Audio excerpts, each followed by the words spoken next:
This is the motorcycle which many people probably are waiting for. This is Benelli TRK 502 in the version called X. So let's review it.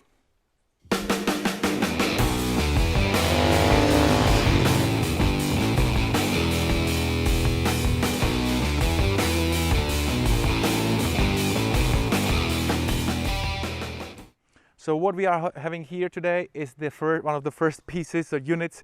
I heard that at this moment they are still not available in the UK and Australia, but we are lucky enough, or I'm lucky enough, that we are having it in the Czech Republic. 19-inch front wheel and 17 in the back. They are now spoked, and I really like the design, which means that it will give you more stability and a better suspension, of course, effect in the off-road. We have Metzeler Tourance tires, German ones, which are something like 90% road and 10% off-road, but they, on the dry off-road, they do a very good job. The motorcycle is 4 centimeters higher in terms of seat height, approximately. The ground clearance is a little bit more, and I think the wheelbase is a little bit longer. So just 1 centimeter, but it means that it definitely will work better for the taller people like me. So we can start with this one. I have 193 centimeters and many bikes are too small to me, and I somehow feel very nice on this bike, very comfortable. Even the tank is 20 liters still, and of course, you know, it's quite huge, but still I just have no problems to sit on this bike properly and enjoy it, together with the suspension, which is really comfortable. It's rigid enough, but at the same time it's comfortable on the broken asphalt or off-road. So in terms of comfort, it's way better. You still sit more in the bike rather than on the bike, but again, I don't have any problem with this approach of ergonomy. But from the seating point of view, no problem. Now. Also, maybe the handlebars, the feelings from the handlebar, maybe they are too narrow and too high to me, but that's just a matter of the subjective thing, and you can very easily replace it. There are a few more changes from the version X to the standard ones. So the rear brake lever was changed, and now you can so that time was a little bit problematic to, it was too long, I would say, and suddenly it works perfect. So this is a big plus. We see the different brakes. So unfortunately on the 502 we have already mounted 4-piston brakes, and here are axially mounted 2-piston brakes, which doesn't look that great, and there are probably less quality, or the braking power or the braking delivery could be worse, but we will test this one on the road. I was just surprised. It's the same situation with Leoncino and Leoncino Trail. When it gets 19-inch front wheel, it has cheaper or worse brakes, but we will find out whether this is a problem or not. One thing which was changed is the exhaust, which is not anymore under the engine, and I didn't really like the design. It looked a little bit cheap to me, and now it's just a traditional the same way you can find it on the BMWs or Ducatis or some other enduro, and it definitely looks better. What I really like on this bike is that for your money you will get a lot of list of accessories which are on the stock bike: LED blinkers, USB connector which you can charge your phone, on the handlebars, crash bars, very good, very nice. It's really not usual on the bike from the factory. There is sort of a skid plate, but it doesn't protect the oil filter and the exhaust properly, so I would invest. There is plastic radiator grill, or the guard if you want, and okay, it can do the job for some time, but I would invest to aluminium or anything like that if I'm thinking if I'm serious about the off-road. There is quite a good windshield, especially if you look at the actual, the new models of BMW F850 or 750 or 350 GS. So this is the windshield, I think, and they even probably sell it 2 more variants, lower and higher. So that's a nice touch. Seat height, you can get it also in 2 variants, I think, the higher and lower, which is nice.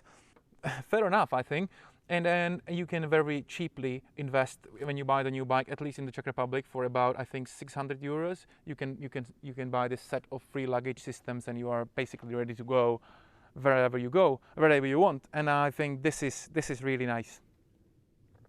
The engine is still the same, so 500cc parallel twin with 180-degree interval of firing, which means that it has still the same sound, maybe a little bit more better than the previous one, but it's still same style of sound, which reminds you the BMW F800 GS. It's really very similar. If you close your eyes, you will hear the BMW F800 GS.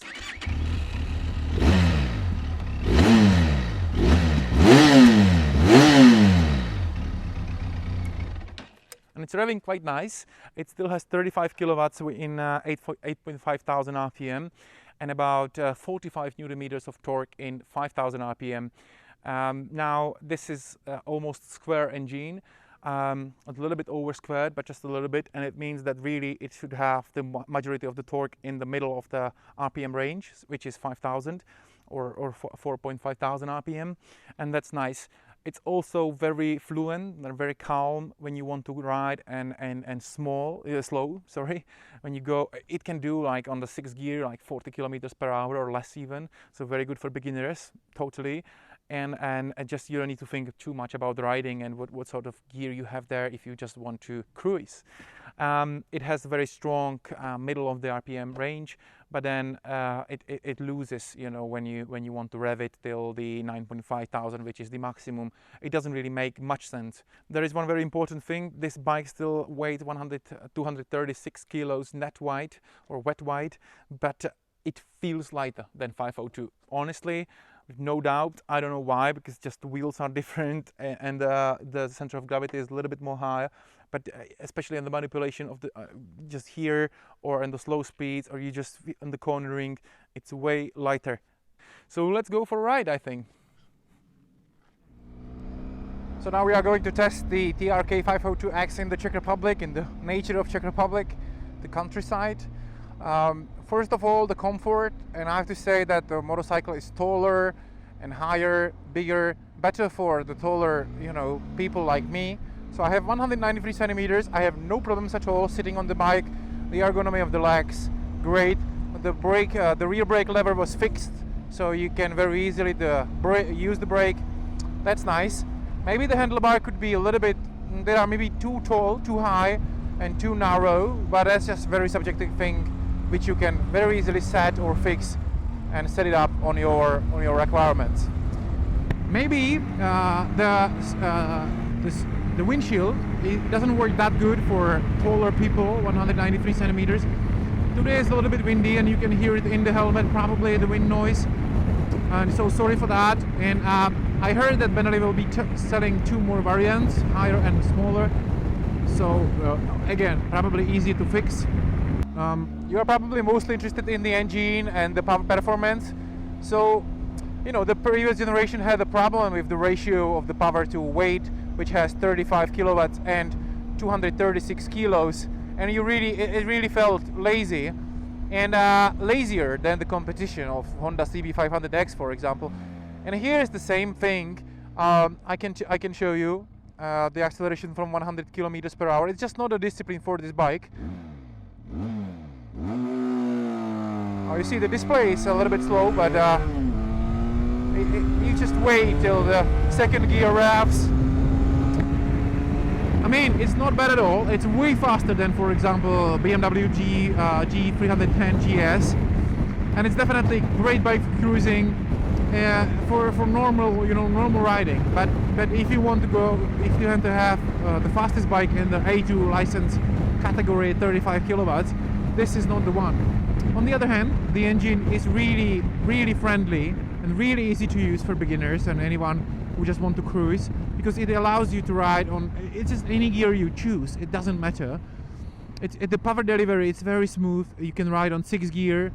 Look at that. I will put there 6th gear, 31 kilometers per hour, 36, 40. No problems at all. It's very fluent, and it works just very good for, again, for beginners or anyone. For cruising, it's beautiful. Also the sound, I sort of like it. It has everything, all the performance in the between like 4 to 7,000 RPM. Sorry, all the torque. there is the engine is stronger. Now the biggest advantage of the new generation of 502X is that it feels way lighter in the corners. Really, the previous generation wasn't really the most nimble bike in the world. It wasn't really agile, and you felt these 236 kilograms a lot. And here, they are still there. It's just the maneuverability is just from the different. It's like a different bike, and you feel it's way lighter. Sometimes when you go maybe too fast, you come into the corner.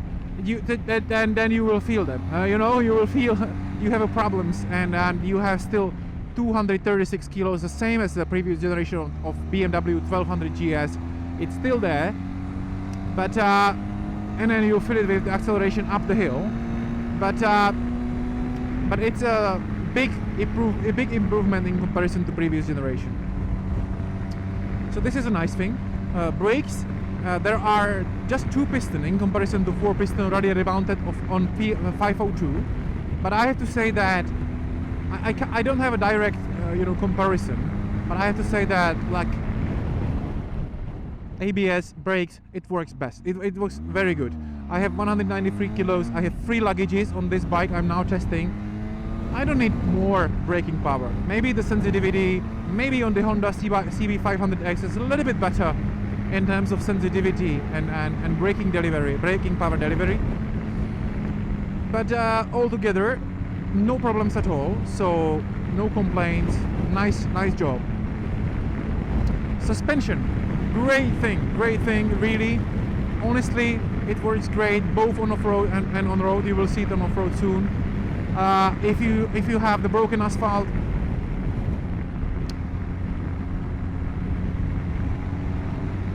suspension. This is a great news. It works very well. Honestly, I have no complaints about the suspension. It's rigid enough. It gives you a lot of stability in the corners, but at the same time, on the broken tarmac, or on the back roads, fire roads, it's just very comfortable. Same like expensive Japanese motorcycles. So suspension, only the good things I can tell about it. No problems, even with someone, as heavy as I am.